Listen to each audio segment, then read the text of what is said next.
They would start a debate at 11 o'clock at night, and it would go on till 3 in the morning. And they'd wake up and continue. I'd say, no, I've got to go to sleep. Bye. And I'd go downstairs, sleep on my army cut. But they would just pick. I think they loved it. I think it was their way of staying alive. I mean it.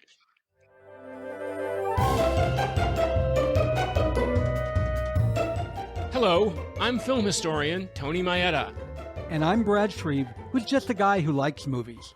We discuss movies and television from Hollywood's golden age. We go behind the scenes and share our opinions, too. And of course, being the average guy, my opinions are the ones that matter. As does your self-delusion. Welcome to Going Hollywood. Yeah. Smells like Jerry.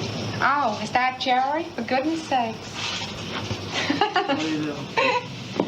Jerry, you're Aquarius, aren't you? That's what I saw when I met you, Jerry. Remember I said the Marble Faun? It was terrible. Terrible, the tragedy connected with the Marble Faun. I called Jerry the Marble Faun. Nathaniel Hawthorne. Yeah. You have that book here, Edie? Haven't been able to find it. If you run across it, I'd like to read it. It's very deep. I don't know whether you... Well, I guess you're up to it.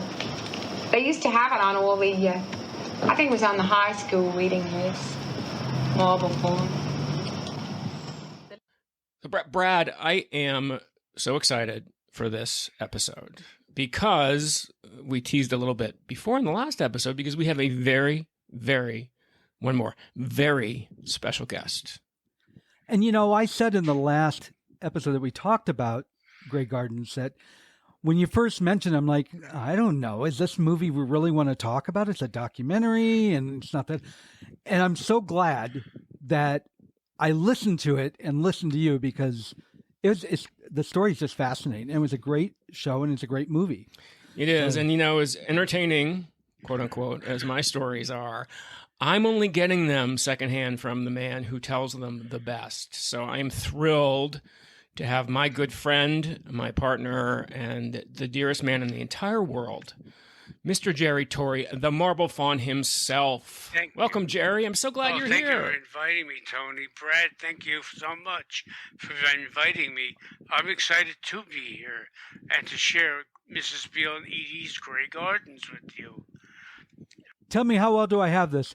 Oh, it's the Marble Faun.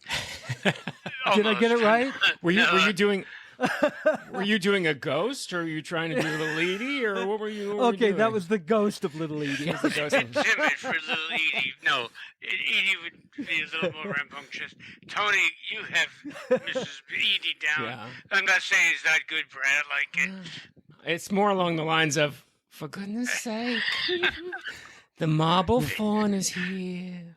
That is much better. Is. Yeah, I can do Marvin the Martian. Beyond that, I can't do any impressions. I'm not going to do Marvin right now. But that's the first time you met Edie, right? She asked you immediately. She referred to you, Jerry, immediately as the Marble Faun, correct? Moments after the door opened, screen door latch came opened, and she extended her hand to my hair and said, "The Marble Faun is here," loud. That was the first name she gave to me, and the only name she ever used. For goodness sake. Yeah, I said, of course, I don't know who that is, but if you know, if you need any help with the property, you know, Brad and Tony, I was so thrilled to be able to speak those few sentences then, so she didn't ask me to leave. And I was more than enthralled by the setting. The mansion was right in front of me, and so was the vestibule. It was a wonderful thing to experience. So, Jerry, I'm going to ask you a question. I hate to do it because I know you have been asked this 1,000 times. And we're going to get into the details of how did a kid from Brooklyn end up at Grey Gardens. But the question everybody wants to know, and I know you've answered it, how accurate were they portrayed in the documentary? How were they portrayed in the documentary? Was it accurate? Did we see the real people? They were candid. That's them. That's who Mrs. Beale and Edie were. There's a little edge to Edie, who prepared emotionally and with her clothing, dressing. She prepared every night for the next day's filming, but she was very aware that the Maysles were coming around again to do more filming. It was her debut, but Mrs. Beale was completely 100% Mrs. Edith Bouvier Beale then, and she didn't pretend to be anyone, anything else, any person else. Edie, she brought it up a few notches for the camera. She loved it. She performed, but I swear afterwards, she would say, "What am I going to wear tomorrow?" And prepare the clothes, hang them on the banister. No, Brad, they were fairly authentic before and after the film. The dictates, the literature she read, the mannerisms. Edie, God bless her, was so pent up that when she had the chance to be seen and heard, the cameras were rolling, she just jumped all over them and was flirtatious, curious. Edie ran the emotional gamut every 3 hours, I could say. So, Jerry, let's go back a bit. And I, for people who have read our book, The Marble Faun of Grey Gardens, about your life, this will not be news, but for people who haven't, tell Brad and myself a little bit about your background and where you were born and how you ended up at this wonderfully chaotic world of Mrs. Beale and Edie's. Well, I was, of course, born in Brooklyn. Where else could I possibly have been born? Oh, I thought you were Sweden with that accent. I'm Brooklyn boy here. And I took off from my parents' house shortly after, maybe 73. I was leaving. I left home. And how did I wind up at Grey Gardens and Mrs. Beale's property? Through fate.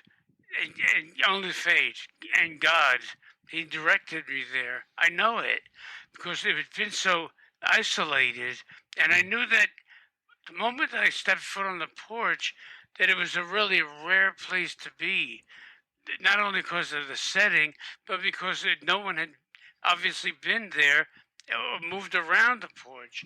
I took off from Brooklyn. That's where I was born, and I was a teenager. And I worked as an assistant gardener for Mr. Gerald Gettys. And I'll tell you something. I didn't know what to make of the mansion when I first saw it. It still fascinates me. I'm glad to be alive to share it. It's the most interesting time of my life. That's pretty much where it started, from Brooklyn. So just to give people the timeline of your journey. So you were obviously, as you said, born in Brooklyn, grew up in Brooklyn, and you ran away from home basically when you were a young teenager. You were what, 14, 15 years old when you ran 14. away? Yeah, 14. Wow. Yeah. Well, the circumstances were brutal, and I could no longer make sense of them. They were confusing to me. I'll be brief. It was a sexual exploitation at a very young age. Mm-hmm. And making it even more complicated was the fact that my father, who was very heavy-handed, and I believe he was because it was rumored in the family that I was being groomed, so to speak, by a relative, and they didn't like it because I was gay then and didn't even know it. But my father resented the whole episodes, and he kept on beating me, hitting me. And one afternoon, he put his hands around my shoulders, and he said, "Jerry, don't let anyone ever take advantage or mistreat you." And I looked at him and said, well, I didn't say it, but I said, "You're the only person that's really been doing that, hitting me and mistreating me, besides the relative who's been assaulting me physically, sexually." After that, Brad and Tony, I got so confused after he put his arm around me and said those things. It was like a week later, I just took off. I just ran with what I had on my back. And I lived in the city subway system for a while. I didn't know where to go. I didn't even know my social security number. I just had to leave. and I survived in Manhattan by being a messenger. It's many irons took me to this fire. Okay, and many things occurred. Right. Okay, so you're living in the New York subway, which sounds horrendous. How did you get from there to the Hamptons? Well, relatives of mine lived in Lake Ronkonkoma. My uncle, very dear uncle, godfather, knew that I was under a lot of stress at home, and would often say to me, "Come with me for the weekend, and you can stay in the country with us." That's what he was there. He was building a beautiful stone country house, which is still there. And what he was doing was he was helping himself to cobblestones from the streets of Brooklyn. They were renovating the city's subway system, water lines, and sewer systems. But excavating the streets, he helped himself to a hell of a lot of cobblestones. They were tar on them and all this. I would go with him on the weekends to remove the tar and to make them flat so he can incorporate them into the house which he built that's still standing. He was a remarkable farmer, mason, gardener, everything. He was very good at all the things. That's how I got introduced to Eastern Long Island. That was halfway out there. Through him, I finished high school and lived sparingly with relatives, but a family invited me to live with them. His name was Cal Becker, and from there, I finished high school from that location. I went to Sachem High School. It was from that point, Brad, Tony, that they had a house in Amagansett, Long Island. That's one town, east of Amagansett, east of East Hampton town, just before Montauk. So I went out. He said to me, I have a house out in the country for the summer. You're welcome to come there, but you have to get a job, and it's a cottage on the bay, Gardener's Bay, most charming place, natural. Gardener's Bay is all kinds of naturally beautiful. So I went out there, and sure enough, there was an article in the East Hampton Star. They're looking for an assistant gardener on a property on Lily Pond Lane. That's all they wrote, and there was a phone number. I called it. I went for the interview. I was hired as an assistant gardener to a fellow who was a gardener, but most of the time he was intoxicated, so he couldn't do his gardening. So it was really very simple. I kept twigs out of the pool and raked the lawn of leaves and kept the trim trimmed, and it was a joy. I had $100 a week salary, and I lived over the garage in a splendid little room. And right below the garage room was the kitchen, 3 refrigerators. I had it made, fellas. There was $100 a week, room and board, and I was living on Lily Pond Lane. I mean, they were palatial properties. So this was at the house of Gerald Gettys. This is the industrialist. Gerald Gettys, yeah. Yes, and you work for Mr. Gettys. And what was the one stricture that Mr. Gettys told you was essential in order for you to work at on his gardens? Mr. Gettys was a lot of fun, and he would say to me, and always reminded me of this: "Look, son, I don't want to see you on my property, because if I do, you're fired. You understand me?" Yes, I do. So you're supposed to work, but not be seen working. When you would hear him, wouldn't you dive for the cover of a bush or run behind a tree so he wouldn't see you? I had a pattern. And in the middle of the lawn that I was cutting on the riding lawnmower was a beautiful beech tree, purple leaves. And when I hear the gravel in the driveway and his limousine coming in, I would just scatter over to the tree, pull it open I had a clothesline holding the branch so I could pull open the branch and duck underneath the tree on the riding lawnmower. Okay? One day I didn't make it, and he opened the window, and he pointed his finger condescendingly and pointed to me to come over to him, and I did. He said, "You're fired." And I was like blown away. And I was like, what did I do? And he said, nothing else except that I was fired. Charlotte, the head housekeeper, told me, Jerry, we told you, he told you not to be seen on the property, salty old bastard. And I said, That is unbelievable. I know.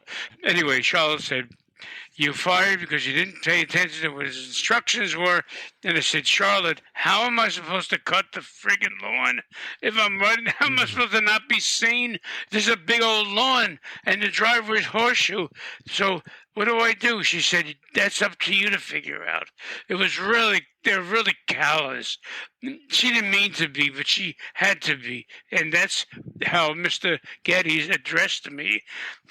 That's where he was with all his employees. Again, I think that's difficult to explain any other way. Just enjoyed humiliating other people. And I just beckoned and went back to work, and Charlie got me the job again. I would tiptoe up to the attic and go back to my room off the garage. He had a beautiful setting. I loved it there, Brad. Swimming pool in the backyard, fancy lawn parties. Nobody ate anything. I would go there after the party and hide some shrimp in the refrigerator and hide this for the nighttime. And I ate like a king. I know it's a lot of information, but it was a wild summer. So it really sounds like you had a really cushy setup. You had your nice apartment above the garage. You were on great grounds. Granted, the guy you worked for was an asshole, but it was a good environment overall beyond that.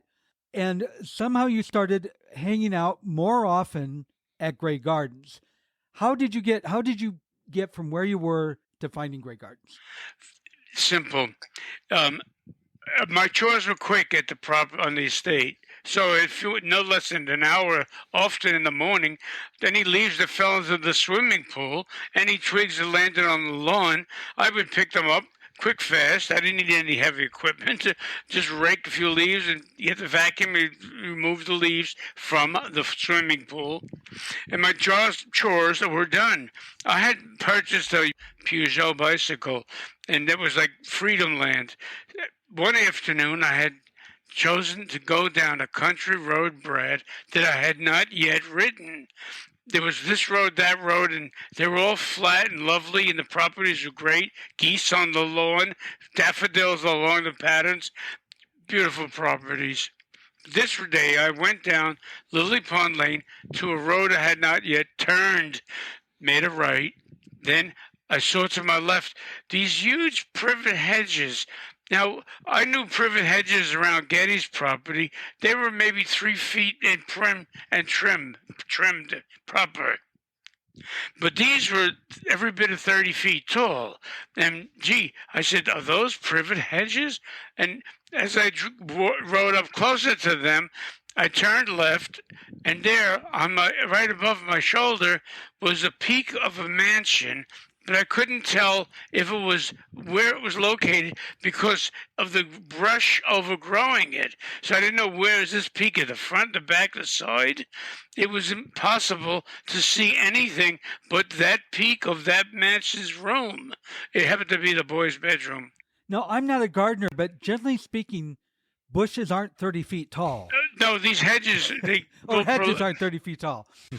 No, they aren't. They didn't trim. They didn't have money for a gardener.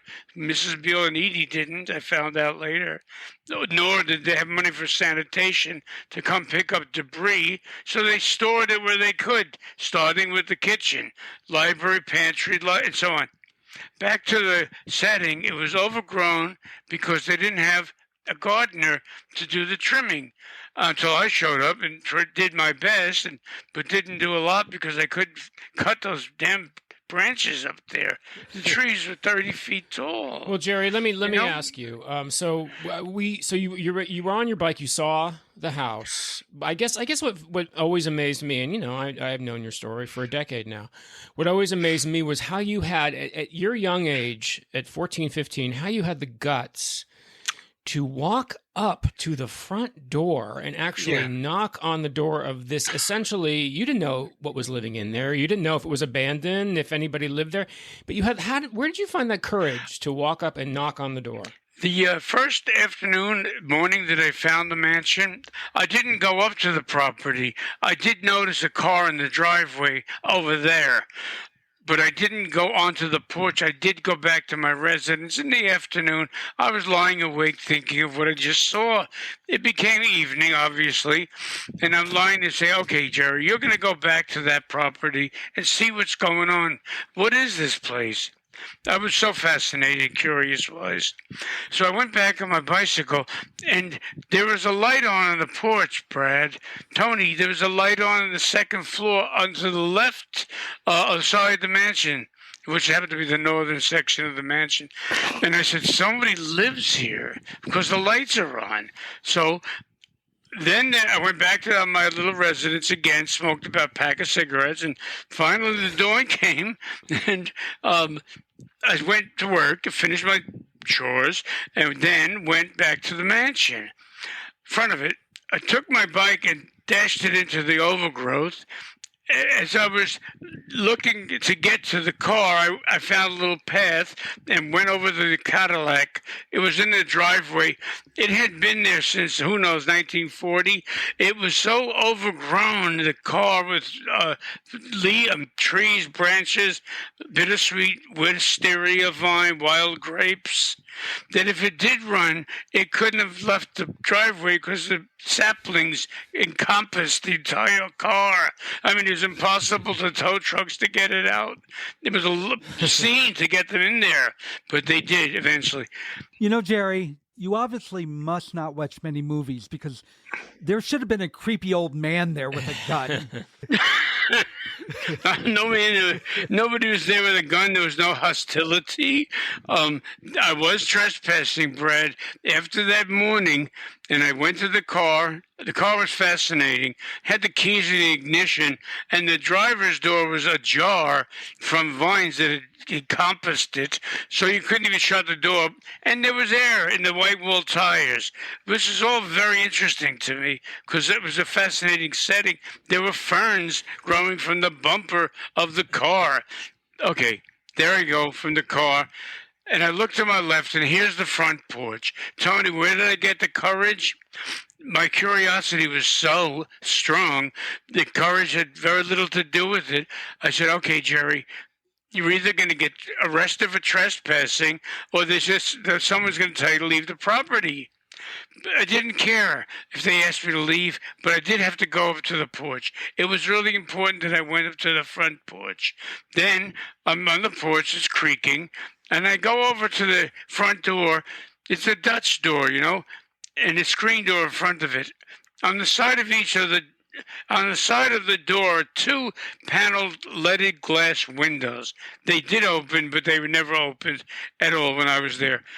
And I cleaned some dust and stuff from the window, and I breathed on the window pane, and I looked into the vestibule, and there were cobwebs, and there was a tunnel that this person, who I didn't know, had obviously traveled down the stairs through the cobwebs to the front door.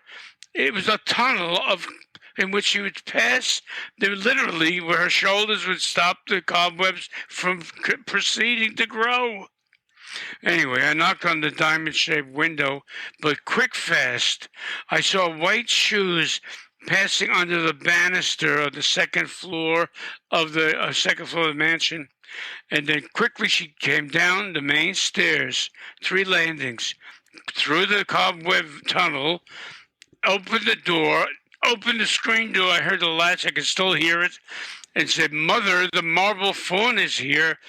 And I just froze. One, I'd never heard of that person. I told this person that I did never. Secondly, the stench was like something you never could believe. It's powerful, so powerful that my eyes were tearing from the smell of cat litter and cat piss and decaying wood and everything else that was locked into that vestibule. I think it's important. You said there was no scary man with a gun waiting to accost you, but there was an unearthly creature who you did meet, who you were just talking about. Can you tell us a little bit about when Edie opened the door and said, "For goodness sakes, the Marble Faun is here, Mother. The Marble Faun is here." What confronted you? What did she look like? What was she wearing? She descended the stairs. She was wearing a shower curtain, a cloth shower curtain around her shoulders and around her head, and tied. And somehow she tied it.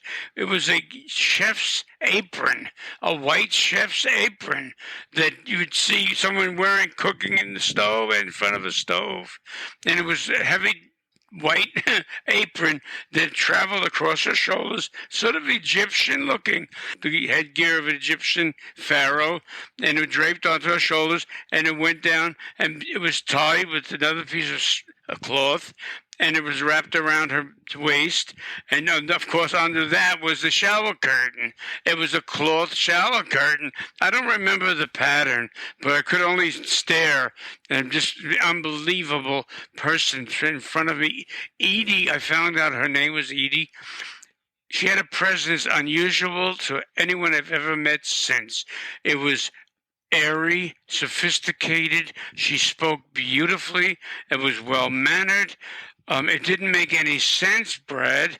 Tony, here's this woman wearing whatever she could find to put around her shoulders, and this mansion was decaying all around her, but spoke like she just came out of a novel, Dickens' novel. That's what I find interesting, that there's the setup that they lived in. She's wearing shower curtains, and but she called you the Marble Faun. She clearly was well-educated, or well-read at least. Right.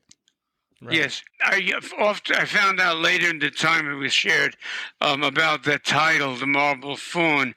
And it's a coincidence in many ways. The Marble Faun I almost fulfilled my destiny, as Edie had predicted in a later scene in the movie, because I got into trouble with drinking and everything, Well, there's a tragedy in the Nathaniel Hawthorne book that's called The Marble Faun, which we touched on a little bit in our previous episode, and based on a Greek statue of a young boy leaning against a stump, which you looked like at that time, Jerry. You had the hair, you looked a lot like that Greek statue, and that's why she called you that. You said it, and I didn't know that book nor the statue. I can't pronounce the sculptor's name offhand. It starts with a P. He's a real sculptor. But that statue, the photo was on the cover. And later in the years, I did see it, and I actually did resemble the statue. Long hair, the same torso, everything. I'm not going to elaborate. I mean, that just shows you what reference they were. As you said, they were incredibly, both of them, educated, spoke eloquently.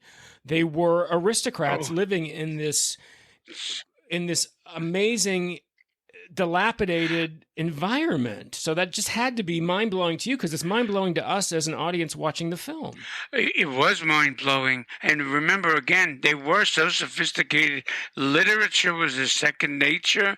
Verse and theater was common sense to them. Mrs. Beale and Edie could recite poetry, and Longfellow, and recite David Thoreau. Naturally, I can't pronounce his name, but that's it. Tony, I'm stopping our conversation real quick. Why? Brett, we're in the middle of a podcast.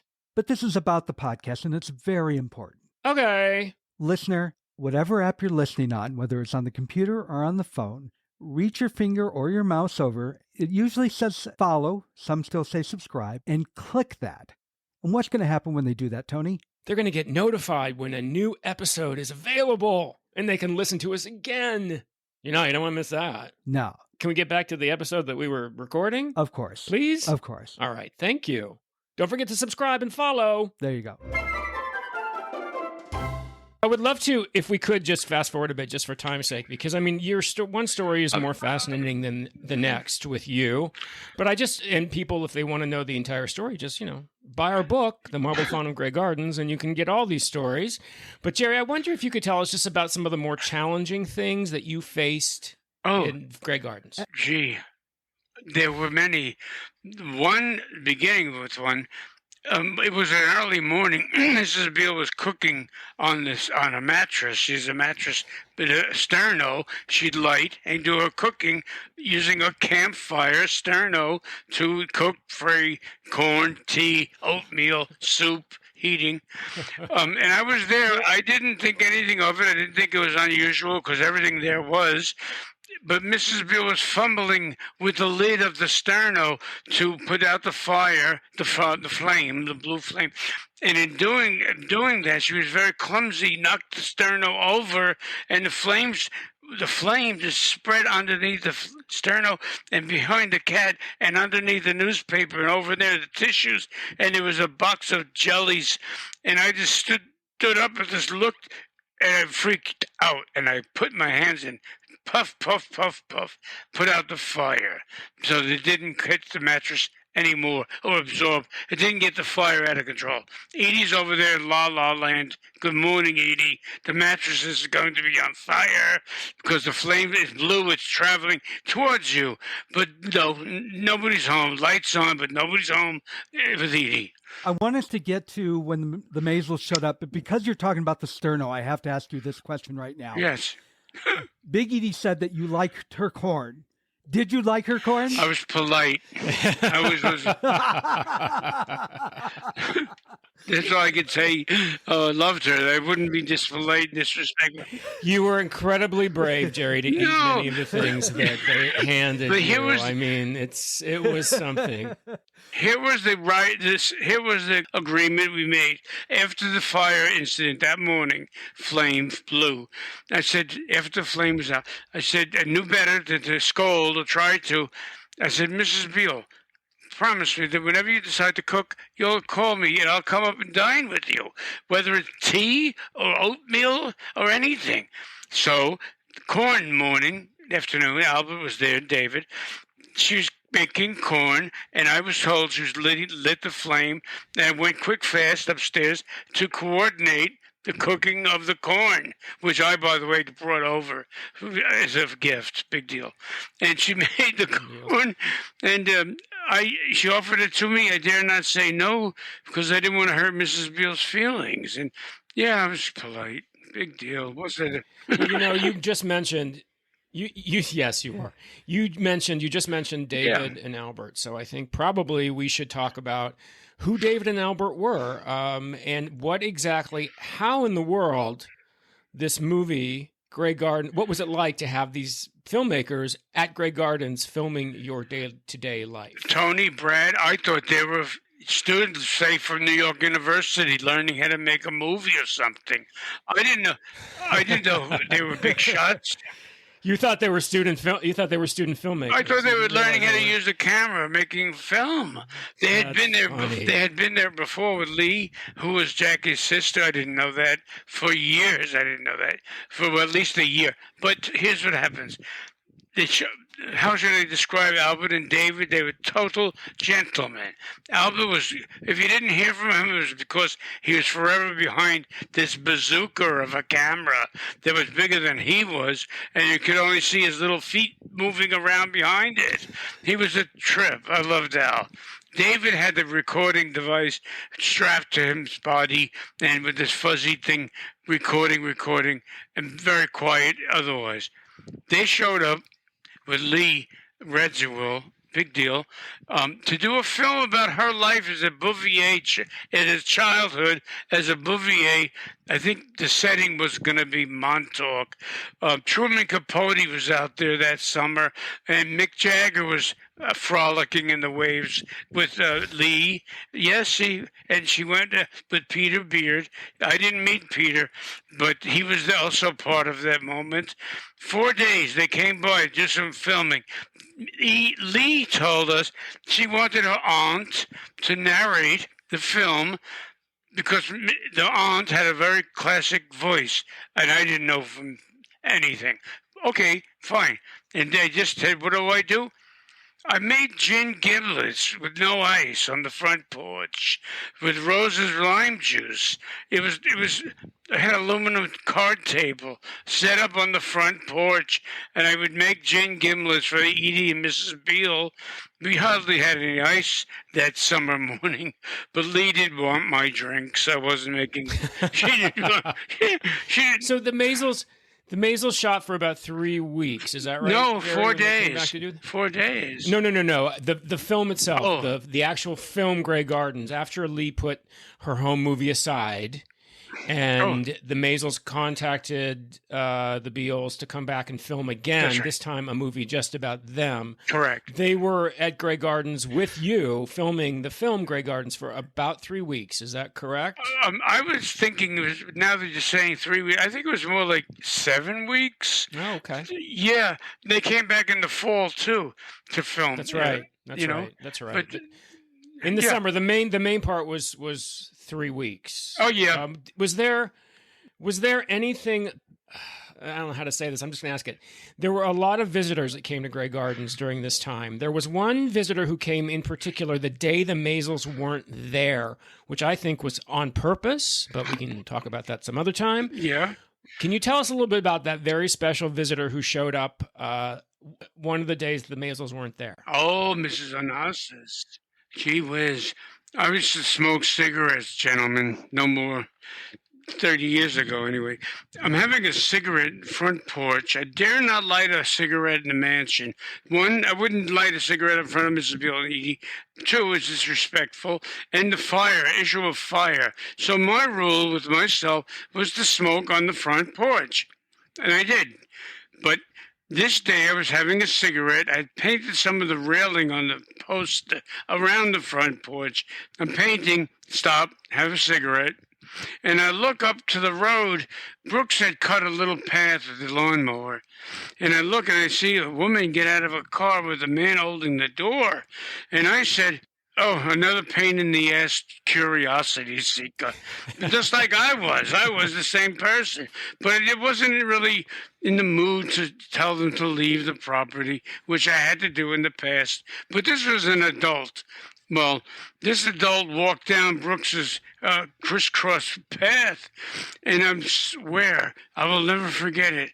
I'm looking, and I see the woman that I remember from a television in Brooklyn when her husband was assassinated in the car, and we were told to go home from Catholic school.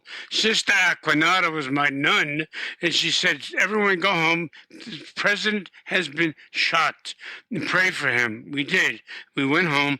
The TV was on, black and white, and I remember seeing Mrs. Onassis in the television scene. And here I am, fellas, looking, and it's the same person walking towards me, towards this mansion. And I said, this is not possible. How on earth is it happening? And Edie opens the bedroom window on the boys' side and screams at me, don't let her in here, Jerry. She's not welcome, and you're not going to be welcome. And I said, well, I want to make a nice impression. I look like a dirt bomb to begin with. I had a dirty sweatshirt on. And Mrs. Onassis is walking towards me. I'm really aware who she is. And Edie's acting like a banshee over there in the window behind the screen. But she didn't look at me right away. She took off her big sunglasses. She took them off and she gazed across the peak of the mansion over towards the master bedroom. I watched everything. I watched her expressions. She gazed at the mansion and went back and gazed again. And they looked at the window. Edie was still screaming out the window. And she looked at me and she extended her right hand. And I instinctively knew to be very polite because I was anyway. And she put her hand out. I grabbed her fingers, 4 fingers, and I embraced them. And she said, you must be Jerry. My aunt and cousin have grown very fond of you. They trust you. In fact, we're all surprised that you're even here allowed in the mansion. I understand you stay over at times. Bonk. I was just, yeah, I do. What do I say now? You must have been bowled over that Jackie O knew who you were. Which I was, because Lee had told her. Lee was her sister. She had been there, I don't know, maybe a month or 5 weeks earlier that summer. See, Lee knew my name and everything, and she knew how I made drinks. No, anyway, she knew how I made drinks. I was a terrible bartender. But Lee was polite, and so was Mrs. Onassis, and that's how I believe she understood who I was, knew my name. I think the interesting thing about that, too, is Edie's reaction. Not welcome, Jackie. Thank you so much for all the help you've given us, but don't let her in. It's a real animosity on Edie's part towards Jackie, wasn't there, Jerry? Well, I felt that they were stressed out. Not Mrs. Onassis, but Edie was really competitive. Like, I'd been used to her being competitive towards me, and even the delivery guy with the food, he would come from Newtown Grocer. She would sometimes, I don't know what her issue with him was. She would be very competitive where he left the groceries. Did he pick up the check? This energy was the same with Mrs. Onassis. Not so much Mrs. Onassis, who was completely a lady and did finally, and she and Edie went off to the front of the library area of the porch and had a powwow over there. I was so glad. I was glad they both went over there because I was like sweating and nervous, and I didn't know what to make of myself, how I looked. They went over to the front of the library windows, and they yapped, and I stood there right where I met her. I didn't move from that place I stood. And afterwards, Edie dashed upstairs, slams the door. Mrs. Onassis returns to me and gives me some instructions. And I was a bit more calm now, although I didn't light a cigarette. I was still calm. And she said, here's what we need to do. And I just listened. What do I do? So I think it's important for those that may have seen the 2009 film, the HBO film that had Drew Barrymore and Jessica Lange. In that movie, the scene with Jackie, it was very cordial. And you're saying that is not true. No. It was. I needed to be judgmental, and I'm going to tell you always the truth. Someone named Kent called me 2 Sundays in a row before the film was decided upon to gather information from me about the mansion and Edie and Mrs. Beale, including what doors were there leaded glass in the doors, everything and more. It seemed like a script was being read, and I was reciting back to the answers that he was asking me. This went on for 2 weeks. I was a real schmuck. I didn't know that I was being played. This is the facts. I told this fellow exactly the truth, what I just told to you about Mrs. Onassis arriving, the sweatshirt, the cigarettes, putting the cigarette out in the grass, Edie's behavior at the window. All of that was candid fact. It didn't show up in the film, but simply said, Brad and Tony, no one was there but I. No one saw or spoke to Mrs. Onassis except for myself and Edie.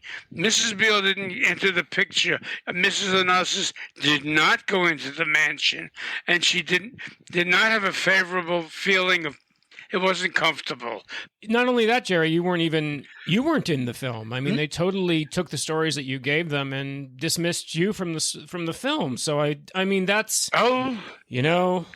yeah. Well, that's hurtful. How insulted I was. And you have every right to be. That's why I'm glad in the book we can kind of set the record straight about what happened with that. Thank you. I want to just loop around about Edie's paranoia because we had talked about, she was very jealous of Jackie, very paranoid when the people from Newtown Grocers came. Well, the one person, the delivery guy. Right. But what was your reaction seeing the film for the first time and seeing what Edie said about you on screen? Thank you. When I first saw the film, and it was all very excited, and I was excited. But there was a scene that really did hurt my feelings that I finally addressed to Edie. It was in the attic. Edie's referring to some books that were moved around, and I know the raccoons did play moving things around. They just did. And she said, who's been moving books around? Someone's been up in the attic. But I said to Edie after I saw the film, Edie, I saw that portion of the film where she asked the Maysles, who's been moving books up here? And I said, you know, that scene, it really hurt my feelings.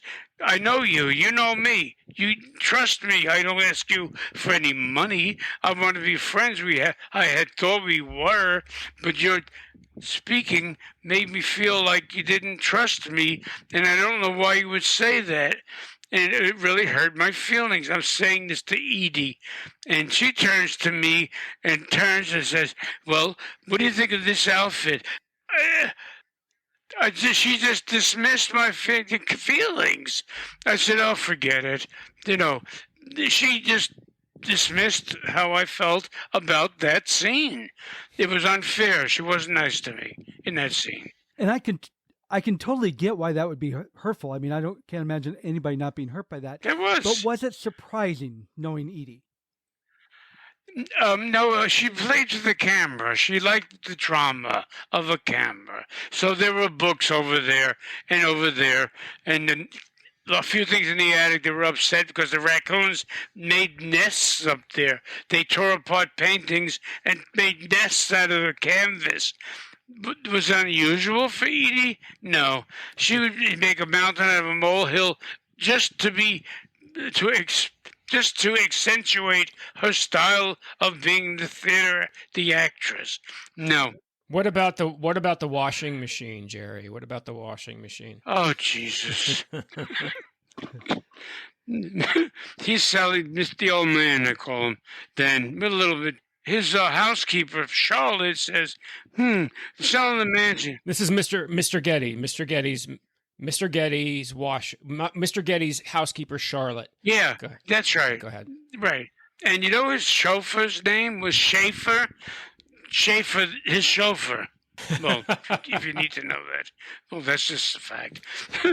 But there's a very famous scene in the film Grey Gardens where Edie is clearly perturbed because you gave them a washing machine. So can you just give us a little bit of background about that washing machine story? The house was going to be put on the market up for sale, and the old man was fixing up the kitchen and the pantry and everything. They put a new washing machine in. He got rid of the old one. Charlotte said, help yourself to the washing machine. I could bring it. He said, why don't you bring it down to the cat lady's house? Oh, that's what they were called, Mrs. Beale and Edie, the cat ladies. I said, that's a good idea. So I did. I put it on a furniture dolly and pulled it down Lily Pond Lane. And it was a scandal of the year. Like all these fancy-ass cars driving up past me, their windows up with a little bit as if to sneer at me like, oh, the peasant is here. The peon is pulling a washing machine down Lily Pond Lane. And I looked like peon because I didn't care. And they made fun of everything we did there. And even in the supermarket, oh, you have fleas on you, don't go near me, stuff like that, this townspeople. The point is, I drugged the washing machine to Mrs. Beale and Edie's home, drug it into the kitchen, put it in there, and set it up so we didn't have no hot water, but wash clothes, I'd hoped. I did wash my sweatshirt, cold water, and some jeans. It was a gift to improve the situation in the mansion. Maybe we could clean some of these clothes or wash some of these blankets, towels, even like my pants too.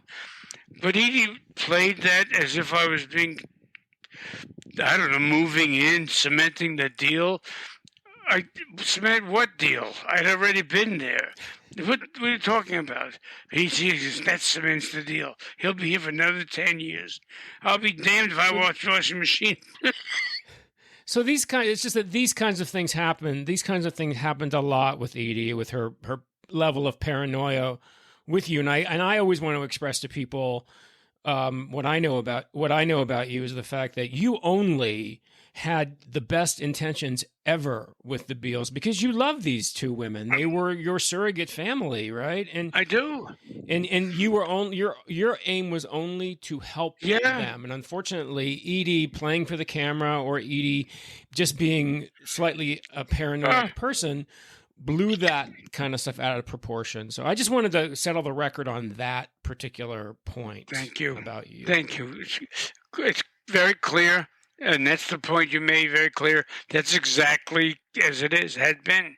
Edie would play up to the camera no matter who was the victim or who was to be portrayed.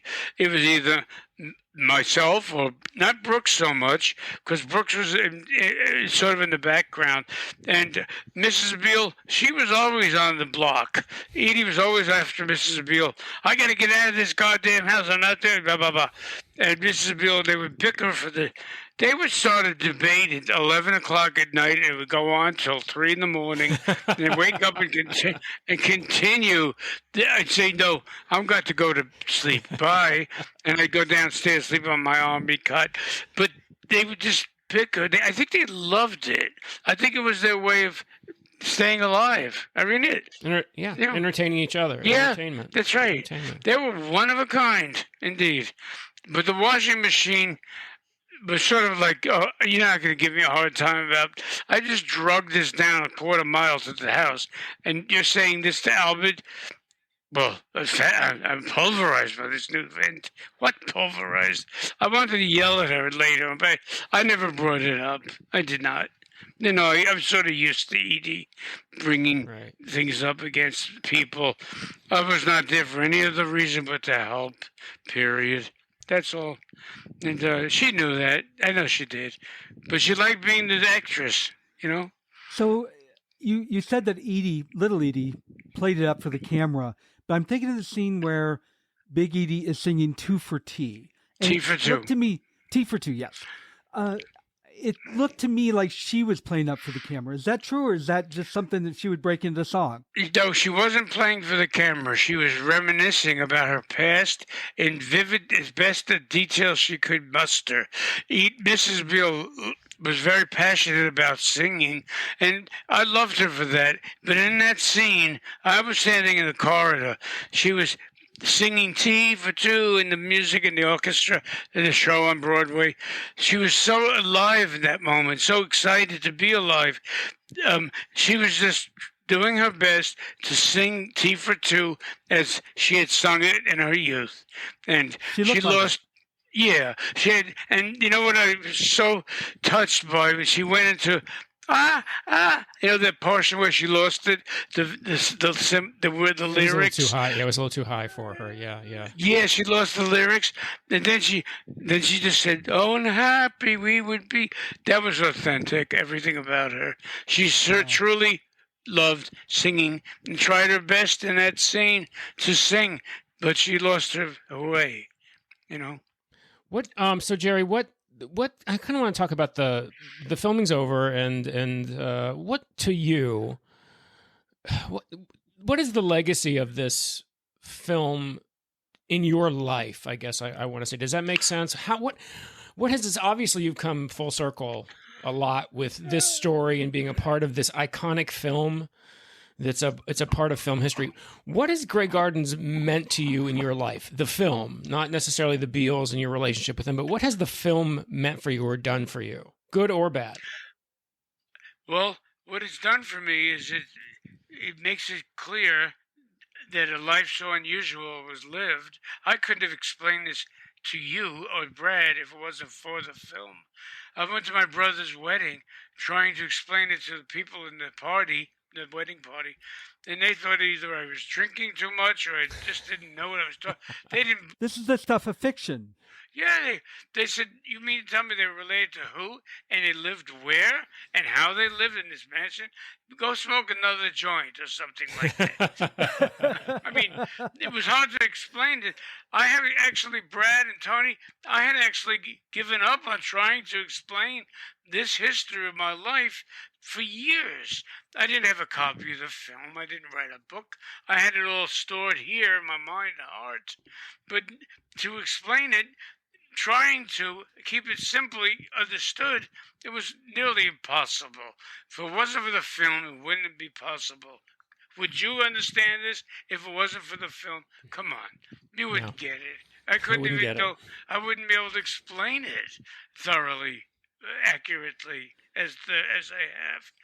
What did it do for me in my life? It gave me the courage to my own convictions, to live by my own rules and be who I am no matter what. I so admired Edie for her devotion to her mother. They suffered crazy winters. They didn't have to, but they wouldn't give in to the family's dictates to sell the mansion to live in a cottage somewhere. They thought the Bahamas would be suitable. But Mrs. Beale said, "No, I'm not surrendering my home for money. I'm a Bouvier," she'd say to me. "No one's ever taken from me anything I did not want to give." And she was very stubborn, very proud. And I admired that about her. What did it take away for this film? Has influenced my life in the arts, in the theater, literature. I became a sculptor and presently am showing my work at the Museum of Modern Art here in New York City starting May. Believe it? All the years of carving stone, my work will be seen in the Museum of Modern Art. I still can't believe I'm saying that to you. I mean, it's a fact. They came here 2 weeks ago, interviewed me, the Art Students League. I'm talking about me too much. Never mind. No. I'm so glad you're mentioning it because you should mention it and you should be proud of it because you're an incredibly talented sculptor. And it kind of brings you full circle back to your nickname of the Marble Faun because you work in marble and stone. And Edie's prediction about a terrible tragedy befalling you that she says in the film clearly did not come true. You are thriving in your life, which I love the fact that you took so much of your cues for your life from the Beales and the positive attitude they instilled in you in the most ridiculous of circumstances. Amen. I did. And I remember, Mrs. Beale saying to me, we were downstairs in the vestibule, just after her birthday party, Mrs. Beale said, "In your lifetime, many people will be interested in our friendship." And I said, "Well, I'm interested in our friendship. I got to help you up the stairs right now." Then another time, Mrs. Beale said to me, I said to Mrs. Beale, "You're a very interesting person, and the estate is very interesting. Someone should come along and make a movie or paint a painting or write a book about you." And Mrs. Beale chuckled. But she said to me that, and I have this written beautiful thing Mrs. Beale wrote to me about my future, wishing me well and everything. But her predictions were fairly accurate. She said, "Find what you love and pursue it, because you'll be good at what you do." And I loved stonework, and I do still carve. So now That's fabulous. I love it. What I think is interesting is when you made this film, we didn't know about streaming that was coming. Streaming? Movies on TV, like Apple Movies on and TV. Netflix. And So you thought these were college film students. So I presume you had no idea that 50 years later, people could pick up the remote and watch you on television anytime. at age 17. I just got a cell phone, Brad. Well, it meant the world to me because Mrs. Beale, regardless of how you may perceive the Beales, the perception of them being untidy and not good housekeepers for sure, but they had integrity. They just did, and they instilled that onto me. They never let. What Miss Beale said, no one ever took from me what I've never want to give. I think what's beautiful is in their lifetime, when they were alive, you were their caretaker of their house, Grey Gardens. And after they're gone, you're now the caretaker of the film, Grey Gardens, and the legacy, which I think is a beautiful, beautiful thing. Brad, was there anything else that you wanted to discuss with our illustrious guest? No, I just want Jerry, thank you for being with us today. A fascinating story is made even more fascinating talking to you. Very happy with you, Tony. Brad, I'm very happy that we're friends now. I met you. Really, really good. Thank you, Jerry. Thank you, Jerry. For our friends in the New York City area, I just want to say that Jerry will be doing a book signing of our book, The Marble Faun of Grey Gardens, at MoMA on June 29th from 3 to 5 p.m. So if you get a chance, first of all, go see his sculpture because it's fantastic. It's available at MoMA PS1 through October 14th. and also the Situations Gallery through July 24th. And I will put all of this information in the show notes. So just check that out. But if you do get the opportunity to see Jerry's sculpture, it is fantastic. And I guarantee you, you will not be disappointed. Thanks.